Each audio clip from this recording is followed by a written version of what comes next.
Welcome back. Thank you for joining us. Here with Jonathan. I think Tim's working, so how are you getting on, John? I am good. Yep, So we we are preparing. go on. Yeah, we're preparing for the next big battle against what looks like quite an active and competent player, Colorado. Yeah. So he's already got a plane scouting the perimeter, hasn't he? He knows that something's up, of course. And I've just made the last episode live. Actually, we put a 1 day delay on just because we've got so many people watching who are in the game. It's too much of an unfair disadvantage for us to just put the episodes out live and direct. I know I normally do. I'm just going to show them something way in the north, John. We'll probably have a battle in this episode. Yeah, in 15 minutes, I'm going to hit a couple of troops up there with 4 combat recons and a troop. So that should go quite nicely. And doing quite well, mopping up this area. Hit a bit of resistance, ploughing through this middle bit in Montana. We'll go through that in more detail as well. But over to you, Jonathan. You're literally right on his border. I am. So I'm trying to think like how I want to attack. I always like to have the initiative when I'm attacking. It lets me decide where the best place to battle is. I've got some troops which have finished off Arizona. Um, Yeah. and I've got some north, which I've collected from troops that were taking out Idaho and other troops that I made. So I'm thinking of moving these up and across. They'll form a 10 stack, which can move up the river. But I don't think I'm quite ready to bring a fight in Arizona, so I might hold back for now. Um, Yeah. Thinking about it, that's something that yeah, that I haven't mentioned yet is I had a big fight with Arizona yesterday. We ended the episode. God, yeah. Yeah, I was just about to fight them. He ended up taking on 6 troops with 3 troops, and that was just because they were sitting on a city, and I sped a bunker up with a little bit of gold, so they had a 45% defense bonus. And then Arizona also had 6 other troops, which I thought were flanking me, but they decided to stop just west of Kingman, and my stack caught up with them and finished them off. And so far, that seemed like all he had. It was a real panic at the time, but it all worked out well in the end. Yeah, because you had a big stack on Phoenix, didn't you? And that got to Kingsman in time. And you from the other games you've finished. How much gold did it take to speed the bunker? 900. 900, and I So think you had about yeah, 2,200 from when you finish a game. Just when you finish a game, or even when you win a game, you get a little bit of gold, don't you? I think I've got 807. I got about 600-700 from the last one. I've just been thinking, do I spend it in this game or save it? So I don't know yet. But it's very useful for situations like that. So yeah, it was lucky you had a little bit of gold to speed a bunker, and your luckily he didn't go into you with he had 6 troops, and then he had like 2 troops, and then a stack of 2 combat recons and 2 troops. I think there was loads going on, but he didn't. Mm. I think he must have just set them on a timer and didn't go back to them or something. So they didn't really attack you as effectively as they could. If they'd hit you in a big 10 stack, you'd have been done for. But you didn't. Yeah, exactly, and that's what we've always said is group your units together, because they're more effective as a big clump. Yeah. Big old sledgehammer. Yeah, it'll be good when we've taken out Idaho, because I'm at war with quite a few nations now. So we'll be shortly sealing off one of my kind of disadvantages there. So if we have a look at one of the cities I've taken and the I button, it shows you I'm at war with five other nations. So one of those will be stopped off tonight, Idaho in green. The purple guy, he's nearly done for, and then I can take the rest of this grey area up the top. And then Montana will take a little bit more time. That's a big area, and God, I mean, I've really noticed how long it takes to cover ground. It takes a day and 10 hours to cover just this area that's highlighted along the bottom. So, yeah, it's taking a long time. 1 day, 3 hours at the top there. So I'm just coming in, Jonathan, with 3 combat recons and 2 motorised infantry into Billings, which is north of our friend Colorado. And I know he's got a force up here. In fact, we know he's got some units, most likely either in Redig or Ridgeview. Can't quite. I haven't been watching very closely, actually, those tiles, so I don't know which order he's taken them in. But I'll have a little bit of chopper support. I'm sending it up, but you can see the range of the chopper is this dotted line here when he gets to that air base. So I inherited an air base in Helena. Oh, I see. I hadn't spotted those province tiles up there. Okay, so now I'm starting to think he's expanding a bit more. What I'd seen before was that he'd started pushing into Arizona, taking advantage of a couple of those provinces. He took Kayenta, and that's now gone rogue. And he also he took the provinces closest to me, which is east of Fresno. You can see the ones that are on fire: Colorado City, Littlefield, and St. George. So they were some of Idaho's remaining provinces, and whatever other state was here before, Utah. But this is what I'm concerned about, because if I was to lose ground in Arizona, then he's got to go a lot further than if he just pushes straight through where he currently is in Utah. But if his forces are slightly split up, then it might be good cause to make a run for some of his cities. Yeah, definitely. It'd be interesting to see where exactly his forces are, because I'm not sure if I should try and confront his forces and take them on, or just dip down into... His first home city is Fort Collins, just below Cheyenne. There's no real point in taking Cheyenne and tying up resources, I don't think, because I'm a bit short. Cheyenne's an occupied city as well. Yeah, there's little point in going for that. Could go for Fort Collins or see what his forces up here are doing. He's making a level 2 air base, which shows me he's going for some sort of air unit. So that's either going to be... Does strike fight? Yeah, it's going to be strike fighters, isn't it? He's going for maybe a helicopter unit, and it'll be quite handy, Jonathan, if we can take out that air superiority fighter, because my helicopters will be... Oh no, he can't. Oh yes, he can. Yeah, they 8.5 against helicopters with air superiority. So not sure how. We should double team it. Mine's nearly dead, isn't it? I've been using it, so I think I'm definitely keen on researching anti-air next. I swing back and forth with which one to go for, because the mobile anti-air has got such a low range, hasn't it? It's 26. The mobile SAM has got a range of 75, which is huge. So you can just, with the mobile SAM, you can accidentally clip them, can't you? And they don't even know you're anywhere near. Oh yeah, it's incredible. Tim's online, so why don't we get his take on how we can take down this plane? Yeah. Hello, Tim. Cool. You all right? Yeah, good. Sick. Let's have a look what's going on. Oh, okay. Colorado's just spying on you.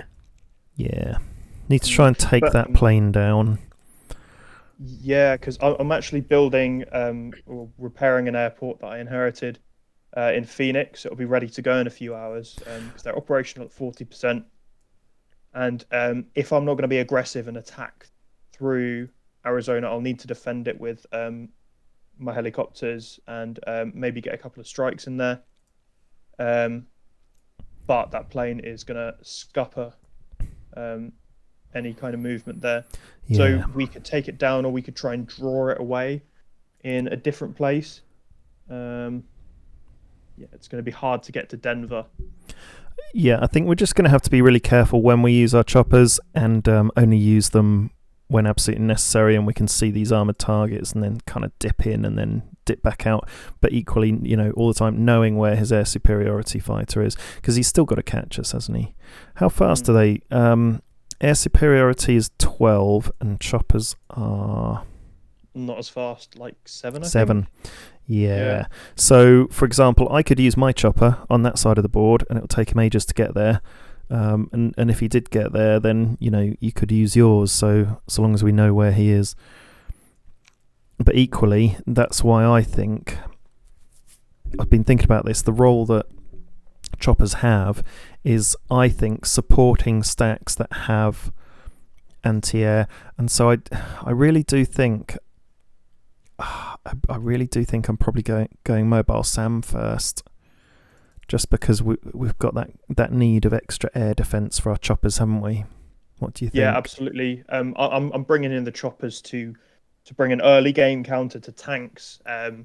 If somebody starts coming at me with main battle tanks, like I haven't got tank destroyers, I haven't got high level strikes, but the attack choppers will do a good job of taking out those early threats, which are more likely to be combat recons. And something interesting I noticed, and I completely forgot because I haven't used them since like my first couple of games, is the anti-troop helicopter gunships.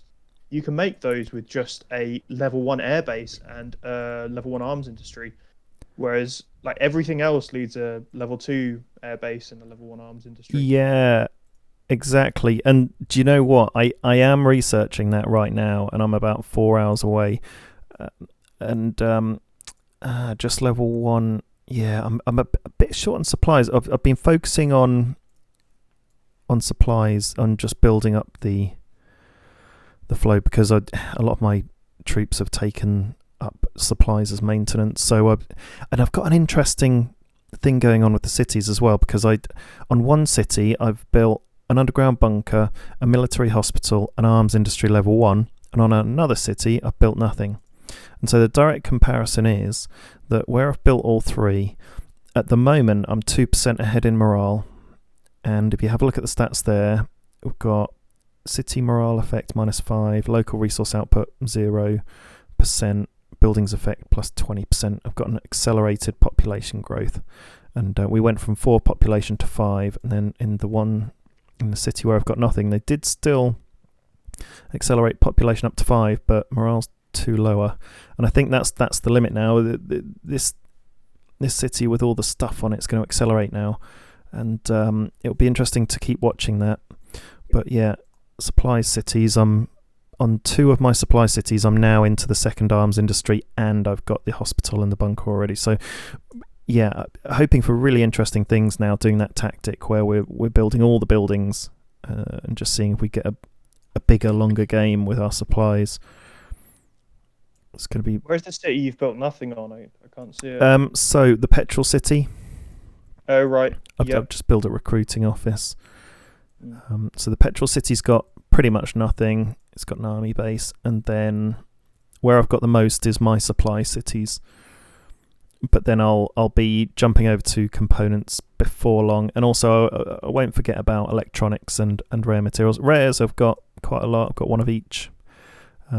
Arms industry, hospital, bunker, and then my theory with the home city is that you don't need to build a bunker, because it's got the headquarters as a plus 25% morale bonus, and it does get up to 100%, doesn't it, without any intervening. So I've built an arms industry, might build a hospital for population growth, and then when you've just got spare resources, just keep building the arms industries up. But we'll see. What sort of stuff are you going for, Tim, at the moment? What's going on with you? I've taken most of Nuevo early on. I was moving towards one of their cities, Reynosa, but Texas is Texas just moved in before I got there, so he's got quite a big stack on there. So I'm not sure what to do about it. Okay, that's a tricky situation. So you have to have a think about that. Maybe leave him alone for a while, or what? We'll see. But you've got the rest of Nuevo Leon to take, and then on to Chihuahua. So that's good. And what are you thinking about your neighbours to the southeast? Yucatan. Yeah, for now, it still seems like they're just heading south, so I'm just Yeah. going to leave them to it, I think. And I think by the time they do decide to do anything, I'll have like a full stack of strikes, so I Nice. should be able to deal with like little invasions here and there in a few days. Great. Yeah, that sounds good. What sort of stuff are you building in your home cities? Let's have a look. So I've got a hospital in the cities which have the lowest population. Yeah. And that's actually helped pretty quick to get them from 5. What have I got? I've got an army base level 2, which I'm going to be building radar onto. I'm building my first mobile anti-air vehicle. Oh, nice. So you're going anti-air, are you? I think so. I think just because it's cheap. Yeah. I'm just going to go for it. So I've got something. Yeah, and you haven't got the problem we've got with the choppers, have you? Because you've got strikes. We've got a nice mix, actually, between the coalition with strikes and choppers. Just have to make sure our airfields link up eventually. So kind of cut off from you, Tim. We'll have the one in Phoenix, which is like within range. It was quite difficult fighting the battle in Arizona because all of your planes had to relocate to Sacramento just to be able to fly back at the maximum range to Arizona. Yeah. So yeah, I'll make sure that I've got enough airfields and air bases in between us because you'll be flying whatever between me this whole time. And the further east we go, we're just going to need so many more airfields just to get our troops to the front line. Otherwise, it will take a week to like get to Kansas. Otherwise, it's taking so long to get anywhere. I think we've got to really seriously think about just using units that we can fly. Yeah. Otherwise, it will just take absolutely forever to get anything anywhere, and including back to the hospital when we're recharging them as well. So that's going to be a big consideration. Definitely. And support units, just making sure they're they fly level 3 or things like SAMs, rocket launches. You can't really get that till like day 15, day 20 onwards, but still a priority. You broke up a bit there, Tim. So just to translate, once you level up your units, they gain the ability to fly. There we go. So rocket launchers on day 17 there. They can fly, you can airlift them, so that's good. And then things like SAMs and anti-air. SAMs on day 17. Oh no, earlier. Mobile anti-air is day 11. Yeah, day 11. That'll be absolutely key, and that kind of fits into a strategy that we've tried before, which we ultimately decided was too expensive, which was flying airborne around. You start off with the airborne, and then you level up your combat recon to level 3, and they can fly about. And then tank destroyers and SAMs, as we've said, and then you can kind of fly around a little portable army.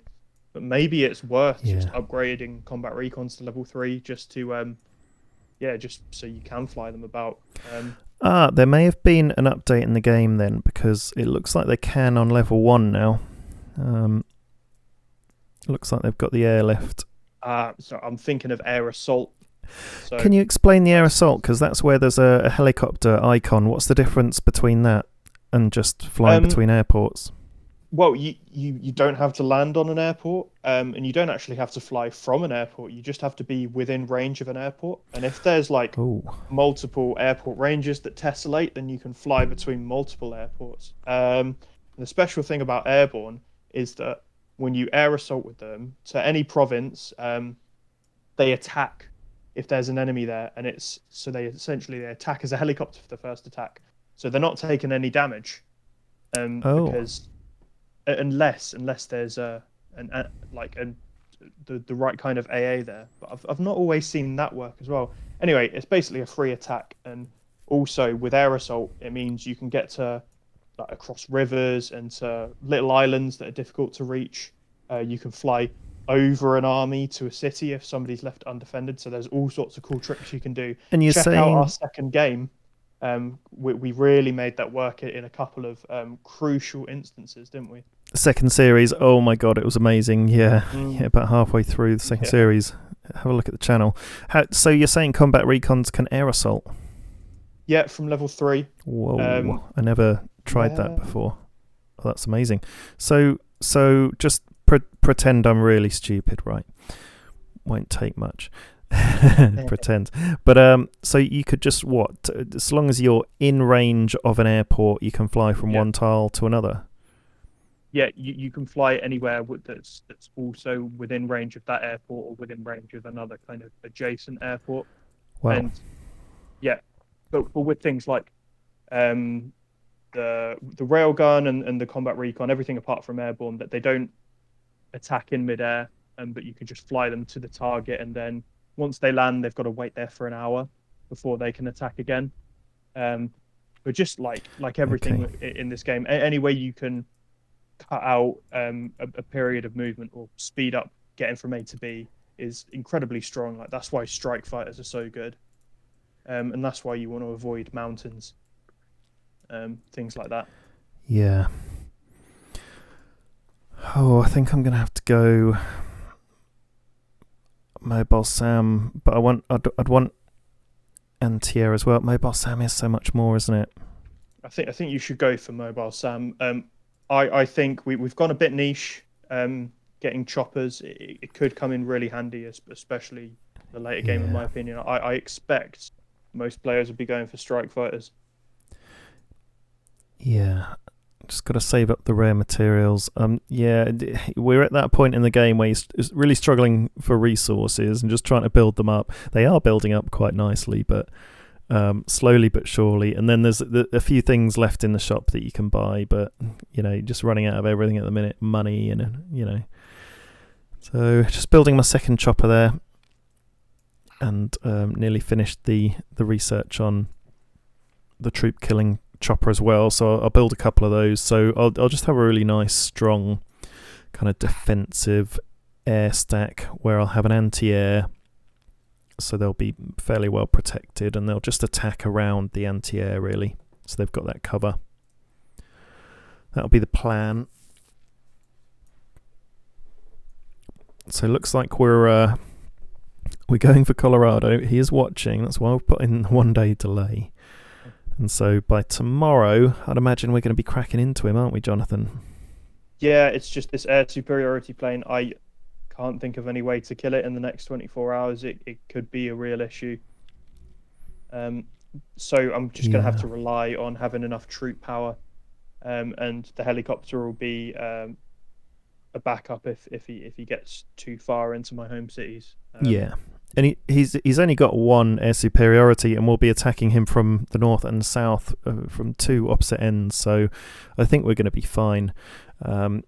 Your range is a bit more useful for your airport than mine, because I've got a lot more ground to cover.